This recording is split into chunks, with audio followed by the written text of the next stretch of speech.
এদিকে আমার জামাই গোশ চড়ানে ব্যস্ত। তো উনি করতেছে কি, মাটির চুলায় রান্না করতেছে।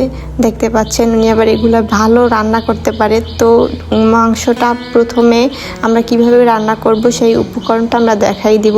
প্রথমে এইখানে মশলা দিব। এখানে দিয়ে নিচ্ছি আদা বাটা, রসুন বাটা, বাটা পেঁয়াজ আর কাটা পেঁয়াজও নিচ্ছি, এতে স্বাদটা বেশি বাড়ে। তারপর রসুন বাটার পর নিচ্ছি ধনিয়ার গুঁড়া। তারপর আলাদা এক্সট্রা করে আমরা জিরে আছে না, ওইগুলো আমরা বেটে নিছি, ব্লেন্ডারের সাহায্যে না, একদম পাটায় পুতায় করে বেটে নিছি, তাইলে আরও স্বাদটা বাড়বে। এই পাশে আমার জামাই এলাইচ, দারচিনি এইটা দিয়ে নিল। আসলে আমরা দুইজনে কোনোদিন রান্না করি নাই, তো এই জন্য ফার্স্ট টাইম ট্রাই করতেছি। তো আমার জামাইরে বললাম তুমি অর্ধেক কাজ নিবা, আমি অর্ধেক কাজ নিব, যেমন তুমি রান্না বান্না করবা আর আমি সব কিছুর আয়োজন করে দেব। আর আপনাদের সবার দাওয়াত। আমার জামাই ভালো গোশ রান্না করতে পারে, বেসিক্যালি হচ্ছে গরুর